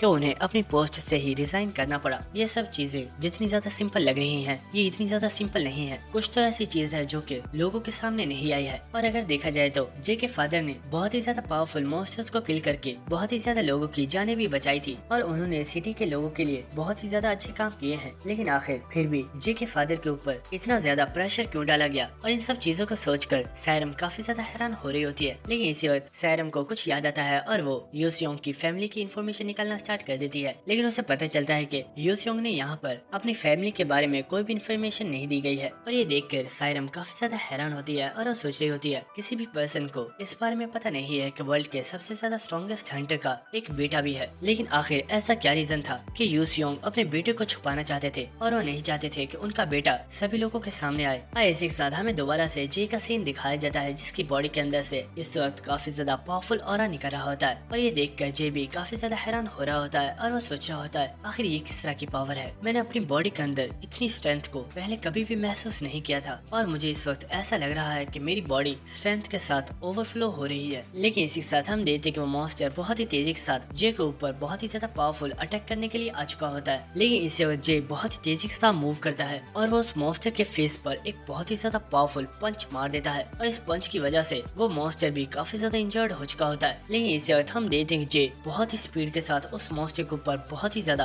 पावरफुल अटैक्स करना स्टार्ट कर देता है जिसकी वजह से वो मॉन्स्टर काफी ज्यादा इंजर्ड हो रहा होता है। लेकिन इसी के साथ हम देखते हैं कि ये लड़ते हुए बिल्डिंग्स के ऊपर आ चुके होते हैं और वो मॉन्स्टर बहुत ही तेजी के साथ भागकर जे के ऊपर एक बहुत ही ज्यादा पावरफुल स्लैश अटैक करता है। लेकिन जे बहुत आसानी से इसे डॉच कर लेता है। लेकिन इसी वक्त वो मॉन्स्टर बहुत ही तेजी से जे के पास आ चुका होता है और वह जे के ऊपर एक बहुत ही ज्यादा पावरफुल अटैक कर देता है। लेकिन इसी के साथ वो मॉन्स्टर काफी ज्यादा शॉक हो गया होता है क्योंकि वो देखता है कि इस अटैक से जे को कुछ भी फर्क नहीं पड़ा होता। और इसी वक्त जे उस मॉन्स्टर के मुंह पर एक बहुत ही ज्यादा पावरफुल किक मारता है और वो उसे इस जगह से बहुत ही ज्यादा दूर फेंक देता है। और अपनी ऐसी स्ट्रेंथ को देखकर जे काफी ज्यादा हैरान हो रहा होता है और इसी के साथ वो सोच रहा होता है मेरी स्ट्रेंथ अचानक से बहुत ही ज्यादा इंक्रीज हो गई है और मुझे सच में यकीन नहीं हो रहा कि मैं एक 5 स्टार मॉन्स्टर के साथ इतनी आसानी के साथ फाइट कर पा रहा हूँ। और इसी के साथ जे सोच रहा होता है मुझे इस मॉन्स्टर की गर्दन पर सिर्फ एक और अटैक करना है और उस अटैक के साथ मैं इसकी गर्दन को तोड़ दूंगा जिससे इस मॉन्स्टर की डेथ हो जाएगी। लेकिन इसी वक्त हम देखते हैं कि जे की बॉडी के अंदर से जो पावर रिलीज हो रही होती है वो अचानक से खत्म हो जाती है और ये देखकर जे भी काफी ज्यादा हैरान हो गया होता है और वो बोलता है व्हाट, आखिर ये क्या हुआ, अचानक से ये सारी पावर कहाँ पर गायब हो गई। और इसी के साथ हमें उस मॉन्स्टर को दिखाया जाता है जो कि दीवार पर से जमीन पर गिर जाता है और हम देखते हैं कि उस मॉन्स्टर को इस वक्त बहुत ही ज्यादा गुस्सा आ रहा होता है और वो चलते हुए जे की तरफ अटैक करने के लिए आ रहा होता है। और ये देखकर जे सोच रहा होता है शिट, आखिर मेरी बॉडी के साथ हो क्या रहा है। मेरी बॉडी के अंदर जितनी भी पावर थी वो अचानक से सारी खत्म हो चुकी है और क्या इस नॉर्मल स्टेट में मैं इस मॉन्स्टर को हरा पाऊंगा। और हम देखते हैं कि वो मॉन्स्टर बहुत ही तेजी के साथ जे के ऊपर अटैक करने के लिए आ रहा होता है। लेकिन इसी वक्त हमें दिखाया जाता है कि किसी पर्सन ने एक बहुत ही बड़े ट्रक को इस मॉन्स्टर के ऊपर फेंक दिया होता है और ये ट्रक जाकर सीधा उस मॉन्स्टर के ऊपर गिरता है। और हमें दिखाया जाता है कि इस ट्रक को किसी और ने नहीं बल्कि सियोक ने ही फेंका है। लेकिन वो मॉन्स्टर इस ट्रक को दूर फेंक देता है और हम देखते हैं कि वो बहुत ही तेजी के साथ सियोक के पास पहुंच चुका होता है और इसी वक्त वो सियोक को एक बहुत ही जोरदार किक मारता है और सियोक भी अपने हैंड के साथ इस अटैक को ब्लॉक कर लेता है। लेकिन उस अटैक से काफी ज्यादा पीछे हो जाता है। लेकिन लेकिन इसी के साथ वो मॉन्स्टर बहुत ही तेजी के साथ सियोक के पास आ चुका होता है और वो सियोक के ऊपर एक बहुत ही ज्यादा पावरफुल फाइनल अटैक करने वाला होता है। लेकिन इसी वक्त हमें दिखाया जाता है कि जे बहुत ही तेजी के साथ इस मॉन्स्टर के पास पहुंच चुका होता है और इसी वक्त वो इस मॉन्स्टर की ठुड्डी में एक बहुत ही ज्यादा पावरफुल पंच मारता है और जे का ये अटैक इतना ज्यादा पावरफुल होता है कि उसने अपने इस अटैक के साथ इस मॉन्स्टर को किल कर दिया होता है। लेकिन हमें दिखाया जाता है कि इस अटैक की वजह से जे का भी हाथ बहुत ही ज्यादा इंजर्ड हो चुका होता है और सियोक जे को संभाल रहा होता है। लेकिन इसी वक्त जे देखता है कि यहाँ पर तमाम रेस्क्यू हंटर्स आ चुके हैं और ये देखकर जे बोलता है, सियोक क्या तुमने देखा इन लोगों की टाइमिंग कितनी ज्यादा परफेक्ट है ना। तो बात सुनकर सियोक बोल रहा होता है, हाँ तुमने बिल्कुल ठीक कहा, ये लोग बिल्कुल परफेक्ट टाइम पर यहाँ पर आए हैं। जिसके बाद हमें कुछ दिनों बाद का सीन दिखाया जाता है और हम देखते हैं कि जे की वो वीडियो सचमुच बहुत ही ज्यादा वायरल हो चुकी होती है और उस पर मिलियंस में व्यूज आ रहे होते हैं और हमें दिखाया जाता है कि इस वीडियो को जे का बॉस देख रहा होता है और वो बोल रहा होता है, डैम इट, आखिर ये लड़का कर क्या रहा है, कहीं ये पागल तो नहीं हो गया। जिसके बाद हमें जे की एक प्रीवियस मेमोरी दिखाई जाती है जहाँ पर जब जे को चोट लगी थी तो उसके फादर उसकी चोट के ऊपर मरहम लगा रहे होते हैं और वो बोल रहे होते हैं, मैंने तुम्हें कितनी बार बोला है तुम्हें हंटर्स की तरह प्रैक्टिस करने की जरूरत नहीं है, तुम अभी बहुत ही ज्यादा छोटे बच्चे हो। तो जे बोल रहा होता है, फादर मैं तो बस आपके जैसा बनना चाहता हूँ इसलिए मैं प्रैक्टिस करता रहता हूँ। तो जे के फादर बोल रहे होते हैं, जे मैं नहीं चाहता कि तुम अपने आप को हर्ट करो, जब तुम इंजर्ड होते हो तो मुझे बहुत ही ज्यादा बुरा लगता है। तो जे बोल रहा होता है, फादर आप भी तो मॉन्स्टर्स के साथ फाइट करते हो और आप भी हमेशा काफी ज्यादा इंजर्ड हो जाते हो। तो ये बात सुनकर यूसियोंग काफी ज्यादा हैरान होता है और वो बोलता है, मेरे प्यारे बेटे तुम्हें मेरी फिक्र करने की जरूरत नहीं है, मैं बिल्कुल ठीक हूँ, क्योंकि तुम जानते हो ना तुम्हारे फादर कितने ज्यादा स्ट्रॉन्ग है और मैं ये सब कुछ इसलिए करता हूँ ताकि मैं तुम्हें और हमारी कंट्री को प्रोटेक्ट कर सकूँ। और इसी के साथ हमें प्रेजेंट सीन दिखाया जाता है जहाँ पर जे अपनी आईज को ओपन कर रहा होता है और इसी के साथ वो बोल रहा होता है, मुझे ये अजीब सी फीलिंग क्यों हो रही है कि मैं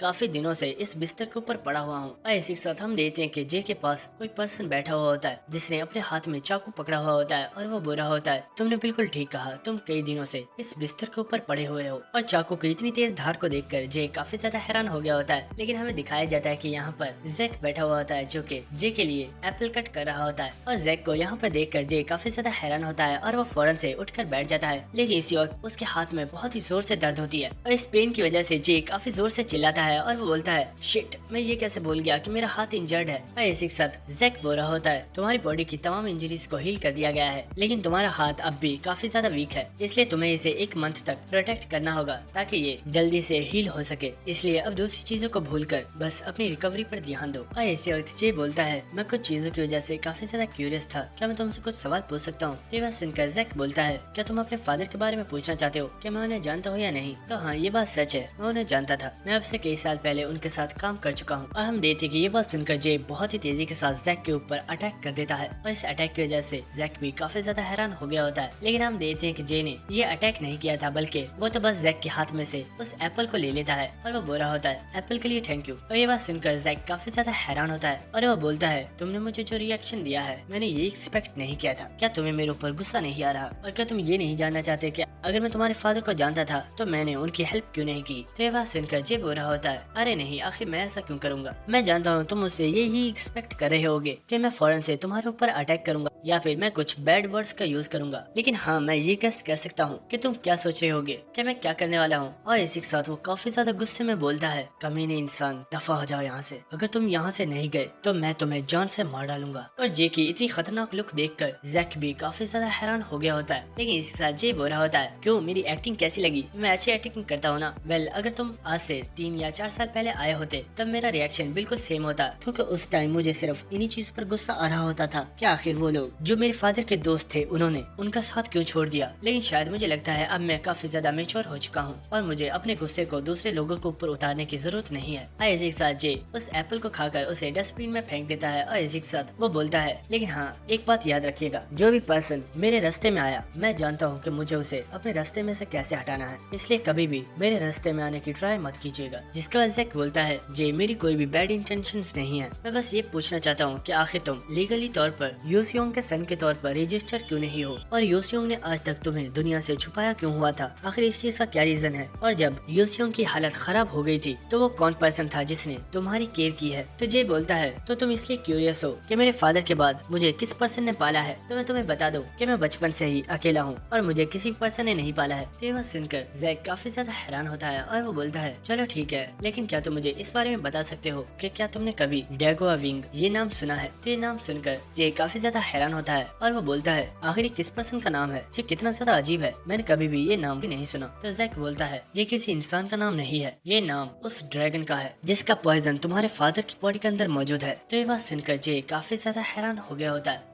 जिसके बाद जैक जे को बता रहा होता है अब से बहुत साल पहले डंजन और सिटी के एरियाज के दरमियान में बहुत ही ज्यादा वॉल्स को तैयार कर दिया गया था और उस वक्त हंटर्स की तादाद बहुत ही ज्यादा इंक्रीज हो चुकी थी और हंटर्स डेली बेसिस पर डंजन्स में जाकर उन्हें क्लियर किया करते थे ताकि कोई भी मॉन्स्टर सिटी तक ना पहुंच सके। लेकिन तब अचानक से एक और बहुत ही बड़ी मुश्किल सामने आई और वो थी बहुत ही ज्यादा पावरफुल ड्रैगन जिन्हें हराना एक हंटर के लिए बहुत ही ज्यादा मुश्किल था और सभी लोगों को ऐसा लगने लगा था ये इस वर्ल्ड का एंड है। और उस वक्त जब सब लोग अपनी होप्स खो चुके थे उस वक्त तुम्हारे फादर सामने आए और वो एक पहले पर्सन थे जिन्होंने एक ड्रैगन को किल किया था, जिसके बाद उन्होंने एक नहीं बल्कि बहुत ही ज्यादा ड्रैगन्स को किल किया और यही रीजन था कि उन्हें किंग ऑफ ड्रैगन स्लेयर्स बुलाया जाता था। लेकिन इसके कुछ टाइम बाद एक और बहुत ही बड़ी प्रॉब्लम सभी लोगों के सामने आई और वो प्रॉब्लम ये थी कि हमें पता चला कि ये ड्रैगन्स बहुत ही ज्यादा शार्प है और इतना ही नहीं ये ड्रैगन्स खुद को ह्यूमन फॉर्म्स में भी चेंज कर सकते हैं, जिससे बहुत ही ज्यादा ऐसे ड्रैगन्स हैं जो कि हम इंसानों के दरमियान में ही मौजूद हैं और हमें उनके बारे में कुछ भी पता नहीं है। तो यह सुनकर जे काफी ज्यादा हैरान हो रहा होता है और जैक बता रहा होता है तुम्हारे फादर के ऊपर कुछ बहुत ही ज्यादा गलत इल्जामात को लगाया गया था, लेकिन उससे पहले ही तुम्हारे फादर की डैगवांग के साथ फाइट हुई थी और उस फाइट के दौरान में तुम्हारे फादर की बॉडी में बहुत ही ज्यादा पॉइजन फैल गया था और अगर तुम अपने फादर को क्यूर करना चाहते हो तो उसका सिर्फ एक ही तरीका है, तुम्हें डैगवांग को मारकर उसकी बॉडी से अपने फादर के पॉइजन का एंटीडोट बनाना होगा। जिसके बाद हमें नेक्स्ट सीन दिखाई जाता है जहाँ पर जैक इस जगह से चला गया होता है और उसने जे को अपना एक कार्ड दिया होता है और इसी के साथ जे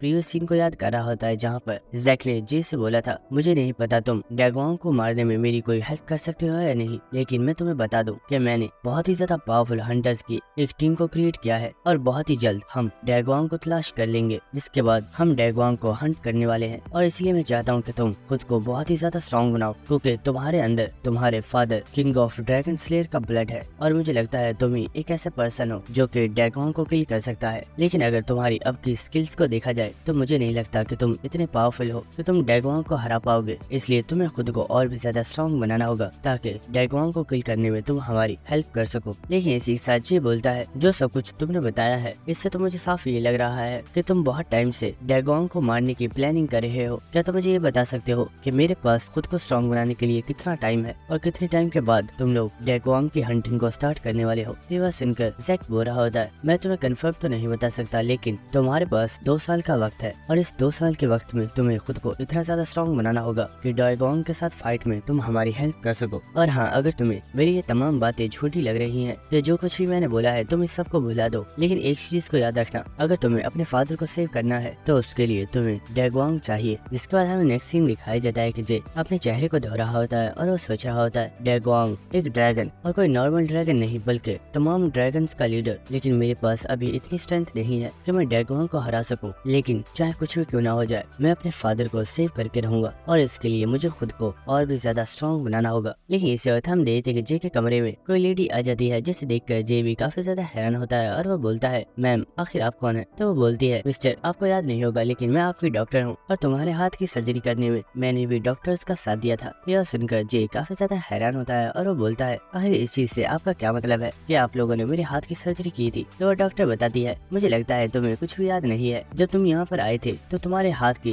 कंडीशन बहुत ही ज्यादा खराब थी और अगर तुम्हारे हाथ को सही तरीके से ट्रीट नहीं किया जाता तो तुम कभी भी अपने राइट हैंड को यूज नहीं कर पाते और तुम्हारा राइट हैंड बिल्कुल खराब हो जाता। और अगर सच बताऊं तो तुम्हारे हाथ की सर्जरी करना बहुत ही ज्यादा मुश्किल था, लेकिन कोरिया के सबसे ज्यादा स्ट्रॉन्गेस्ट हीलर ने हमारी हेल्प की और उनकी मदद से ही ये सर्जरी सक्सेसफुल हो पाई है और अब तुम्हारा हाथ बिल्कुल ठीक है। तो ये बात सुनकर जे काफी ज्यादा हैरान हो रहा होता है, लेकिन इसी साथ वो बोलता है डॉक्टर क्या आपको ये पता है कि मेरा वो फ्रेंड जो मेरे साथ यहाँ पर आया था वो कहाँ पर है? तो डॉक्टर बोलती है क्या तुम सियोक के बारे में बात कर रहे हो? उस लड़के की रिकवरी स्पीड बहुत ही ज्यादा इनक्रेडिबल थी। जब तुम दोनों यहाँ पर आए थे वो लड़का तो 2 दिन में ही डिस्चार्ज होकर वापस चला गया था, लेकिन तुम्हारे हाथ के साथ साथ तुम्हारी बॉडी भी बहुत ही ज्यादा इंजर्ड थी, इसलिए तुम्हें होश में आने में बहुत ही ज्यादा टाइम लग गया। लेकिन इसी साथ वो डॉक्टर बोलती है मिस्टर अगर आप बुरा ना मान तो क्या मैं आपके साथ एक सेल्फी ले सकती हूँ? ये बात सुनकर जे भी इसके लिए मान जाता है और वो डॉक्टर जे के साथ अपनी एक सेल्फी ले लेती है और वो काफी ज्यादा हंसते हुए यहाँ से जा रही होती है। जिसके बाद जे बोलता है, डॉक्टर अगर आप परमिशन दो तो क्या मैं डिस्चार्ज होकर यहाँ से जा सकता हूँ? तो डॉक्टर बोलती है, मिस्टर मुझे लगता है आपको इस चीज का पता नहीं है, हॉस्पिटल के बाहर बहुत ही ज्यादा रश लगा हुआ है और वहाँ पर बहुत बड़ी तादाद में रिपोर्टर्स मौजूद हैं जो कि आपका इंटरव्यू लेना चाहते हैं। तो यह सुनकर जे काफी ज्यादा हैरान होता है और वो बोलता है, आखिर वो रिपोर्टर्स मेरा इंटरव्यू क्यों लेना चाहते हैं? तो वो लेडी बोलती है, और सॉरी मैं तुम्हें बताना भूल गई, मुझे लगता है तुमने अभी तक अपनी इस वीडियो को नहीं देखा है। तुम एक बहुत ही ज्यादा पॉपुलर सुपरस्टार बन चुके हो, ये लो जल्दी से अपनी ये वीडियो देखो। और वो मोबाइल पर जे को कोई वीडियो दिखाती है और हमें दिखाया जाता है कि ये और कोई नहीं बल्कि वही वीडियो थी जिसमें जे उन 2 हॉर्न मॉन्स्टर्स के साथ फाइट कर रहा था। और जे की ये वीडियो बहुत ही ज्यादा पॉपुलर हो चुकी है और इस वीडियो के ऊपर मिलियंस में व्यूज आए हुए होते हैं। और ये देखकर जे भी काफी ज्यादा हैरान होता है और वो लेडी बोल रही होती है, तुम कुछ ही दिनों में बहुत ही ज्यादा फेमस हो चुके हो, इसलिए मुझे लगता है कि तुम्हें फ्रंट डोर से नहीं जाना चाहिए वरना तुम मुश्किल में फंस जाओगे। और इसी के साथ वो जे को एक बैग देते हुए बोलती है, मुझे बाहर एक लड़की मिली थी जिससे मुझे ये बैग दिया है और उसने बोला था कि ये बैग मैं तुम्हें दे दूं। इस बैग के अंदर जो चीजें मौजूद हैं उनके जरिए तुम बहुत आसानी से इस हॉस्पिटल में से बाहर आ जाओगे। ये बात सुनकर जे सायरम के बारे में सोच रहा होता है और वो सोच रहा होता है, सायरम ने जरूर मेरे लिए इस बैग के अंदर कुछ अच्छे कपड़े रखे होंगे जिन्हें पहनने के बाद मैं बहुत आसानी से उन रिपोर्टर्स के दरमियान में से निकल जाऊंगा। लेकिन इसी वक्त वो देखता है कि इसके अंदर तो एक रस्सी रखी हुई होती है और ये देखकर जे काफी ज्यादा शॉक होता है और वो सोच रहा होता है, आखिर सायरम ने मुझे ये रस्सी क्यों दी है, आखिर इसके साथ मैं क्या करूंगा। लेकिन इसी वक्त वो देखता है कि उसके कमरे के अंदर एक खिड़की भी मौजूद है। जिसके बाद हमें नेक्स्ट सीन दिखाया जाता है जहाँ पर जे उस रस्सी के जरिए इस हॉस्पिटल में से बाहर निकल चुका होता है, लेकिन उसकी हालत काफी ज्यादा खराब हो चुकी होती है और वो बुरा होता है। क्या इस बेवकूफ को सिर्फ यही तरीका पता था? लेकिन इसी के साथ वो डॉक्टर जे को आवाज लगाकर बोलती है, तुम फिक्र मत करना, मैंने तुम्हारी जो सेल्फी ली है मैं उसे अभी पोस्ट नहीं करूंगी, लेकिन जब तुम एक बहुत ही ज्यादा पावरफुल हंटर बन जाओगे तो उस वक्त मैं अपनी उस पिक्चर को इंटरनेट पर पोस्ट कर दूंगी। इसलिए मैं चाहती हूँ कि तुम जल्दी से अपने आप को एक बहुत ही ज्यादा पावरफुल हंटर बना लो। तो यह सुनकर जे भी काफी ज्यादा हैरान हो रहा होता है। लेकिन इसी के साथ हमें नेक्स्ट सीन दिखाया जाता है जहाँ पर हमें एक लग्जरी गाड़ी को दिखाया जाता है जिसके अंदर सायरम बैठी हुई होती है। और इसी वक्त यहाँ पर जे भी आ चुका होता है और वो बोलता है, सायरम क्या तुम्हारे पास एक रस्सी ही आखिरी रास्ता था, क्या तुम्हें कोई और आइडिया नहीं आया? तो सायरम बोलती है, इतना गुस्सा क्यों कर रहे हो, तुम सही सलामत यहाँ तक आ तो चुके हो। और इसी के साथ जे पूछता है, आखिर इस बैग के अंदर क्या है? तो सायरम बोलती है, मैं तुम्हारे मोबाइल पर कॉल कर रही थी लेकिन मुझे पता चला कि तुम्हारा मोबाइल स्ट्रीट पर गुम हो गया था, इसलिए मैं तुम्हारे लिए एक न्यू मोबाइल ले आई हूँ और रास्ते में से मैंने तुम्हारे लिए कुछ अच्छे से कपड़े भी खरीद लिए थे, आगे चलकर तुम इन्हें चेंज कर लेना। लेकिन इसी के साथ वो देखती है कि जी यहाँ पर काफी ज्यादा क्यूट सा फेस बना रहा होता है और वो बोल रहा होता है, सायरम तुम कितनी ज्यादा अच्छी हो, तुम्हें मेरी कितनी ज्यादा परवाह है। और ये बात सुनकर सायरम काफी ज्यादा गुस्सा करते हुए बोल रही होती है, शट अप। जिसके बाद हम देखते हैं कि सायरम जिससे बोल रही होती है, मैं जानती थी तुम फाइटिंग में काफी ज्यादा अच्छे हो, लेकिन मैंने ये एक्सपेक्ट नहीं किया था, ये सच में काफी ज्यादा इनक्रेडिबल है कि तुमने 2 हॉर्न मॉन्स्टर्स को बहुत ही आसानी से हरा दिया था। तो ये बोलता है, वेल मैं भी वहाँ पर क्या ही कर सकता था, मुझे उन मॉन्स्टर्स से अपनी पूरी स्ट्रेंथ के साथ फाइट करनी पड़ी, क्योंकि अगर मैं ऐसा नहीं करता तो वो मॉन्स्टर सिटी में फैल जाते और वो लोगों को नुकसान पहुंचा सकते थे। जिसका सायरम बोलती है, जे मैं तुम्हें एक बात बताना भूल गई, हम यहाँ से डायरेक्ट एक बहुत ही बड़ी वर्ल्ड्स बेस्ट टेलर के पास जा रहे हैं। ये बात सुनकर जे काफी ज्यादा हैरान होता है और वो बोलता है, आखिर तुम मुझे टेलर के पास क्यों लेकर जा रही हो, क्या तुम मेरे लिए न्यू कपड़े सिलाई करवाने वाली हो? तो सायरम बोलती है, तुमने बिल्कुल ठीक समझा है, लेकिन वो कोई नॉर्मल कपड़े नहीं है, बल्कि मैं तुम्हारे लिए एक आर्मर सूट तैयार करवा रही हूँ, क्योंकि एक हंटर के लिए उसका आर्मर सूट बहुत ही ज्यादा जरूरी होता है और इसीलिए मैंने तुम्हारे लिए वर्ल्ड्स बेस्ट टेलर के साथ अपॉइंटमेंट ली है और उनके बनाए हुए तमाम आर्मर्स बहुत ही ज्यादा यूनिक और काफी ज्यादा कंफर्टेबल होते हैं, जिन्हें यूज करना हंटर के लिए बहुत ही ज्यादा इजी होता है। ये बात सुनकर जे भी इसके लिए मान गया होता है और इसी के साथ वो यहाँ पर अपने मोबाइल को यूज कर रहा होता है। लेकिन इसी के साथ सायरम बोलती है, जे तुम्हारी उस वीडियो में सिर्फ इतना दिखाया गया है कि तुमने उन 2 हॉर्न मॉन्स्टर्स के साथ फाइट की है और तुमने उन्हें हरा दिया है, लेकिन मैं ये बात जानती हूँ कि वहाँ पर मौजूद उस 5 स्टार मॉन्स्टर को भी तुमने ही हराया था। तो क्या तुम मुझे इस बारे में बता सकते हो कि आखिर तुमने इतने ज्यादा पावरफुल मॉन्स्टर को अकेले कैसे हरा दिया? तो ये बात सुनकर जे भी काफी ज्यादा हैरान होता है। लेकिन इसी के साथ वो अपनी प्रीवियस मेमोरी को सोच रहा होता है, आखिर मैं ये कैसे भूल गया कि मैंने वहाँ पर एक बहुत ही ज्यादा अलग पावर को अवेकन कर लिया था और मेरी स्ट्रेंथ अचानक से बहुत ही ज्यादा इंक्रीज हो गई थी, लेकिन वो किस तरह की पावर थी मैं अभी तक ये चीज नहीं समझ पाया हूँ। और इसी के साथ जे सायरम से बोलता है, सायरम अगर मैं सच बताऊँ तो इस चीज के बारे में मुझे भी कुछ भी पता नहीं है, लेकिन हाँ ये बात सच है कि उस मॉन्स्टर को मैंने ही हराया था। तो ये बात सुनकर सायरम काफी ज्यादा हैरान होती है और वो सोच रही होती है, मुझे नहीं लगता कि जे मुझसे झूठ बोल रहा है, क्योंकि जे हमेशा सच ही बोलता है। और इसी के साथ सायरम दूसरी तरफ घूम जाती है और वो सोच रही होती है, ये लड़का सचमुच एक काफी बड़ा जीनियस है। लेकिन इसी के साथ वो काफी ज्यादा क्यूट फेस बनाते हुए जे से पूछती है, अच्छा अब क्या तुम मुझे ये बता सकते हो कि हमारी क्लास का स्टूडेंट सियाक वो आखिर तुम्हारा बेस्ट फ्रेंड कब से बन गया? क्योंकि रिपोर्टर्स ने जब उस उससे तुम्हारे बारे में कोई भी सवाल किया तो उसने तुम्हारे बारे में रिपोर्टर्स को एक वर्ड भी नहीं बताया और उसने बस ये बोला था कि तुम उसके फ्रेंड हो। ये बात सुनकर जे भी काफी ज्यादा हैरान होता है और हमें एक प्रीवियस मेमोरी दिखाई जाती है जहाँ पर जब जे और सियोक दोनों ही काफी ज्यादा इंजर्ड थे तो जे ने ही सियोक को उसकी आइडेंटिटी को सीक्रेट रखने के लिए बोला था और सियोक भी इस चीज के लिए मान गया था। और इसी के साथ हमें प्रेजेंट सीन दिखाया जाता है जहाँ पर सियोक जे से बोल रही होती है, तुम हॉस्पिटल में काफी दिनों से पड़े हुए थे और तुमने अपने बहुत ही ज्यादा टाइम को वेस्ट कर दिया है। अब तुम्हें अपने ट्रेनिंग पर ध्यान देना है क्योंकि शायद तुम जानते नहीं कि वारियर हाई स्कूल का एंट्रेंस एग्जाम बहुत ही ज्यादा डिफिकल्ट होता है और 100 पीपल्स में से सिर्फ एक ही कोई ऐसा पर्सन होता है जो कि उस टेस्ट को पास कर पाता है। तो ये बात सुनकर जे काफी ज्यादा हैरान होता है और वो बोलता है, सायरम अगर सच में ऐसी बात है तो तुम कैसे पास होगी जबकि तुम्हारी स्किल्स तो बहुत ही ज्यादा बेकार है। तो ये बात सुनकर सायरम को जे के ऊपर बहुत ही ज्यादा गुस्सा आ रहा होता है और वो चिल्लाते हुए बोल रही होती है, अपनी बकवास बंद करो, मैं बहुत ही ज्यादा टैलेंटेड हूँ, तुम ये बात नहीं जानते।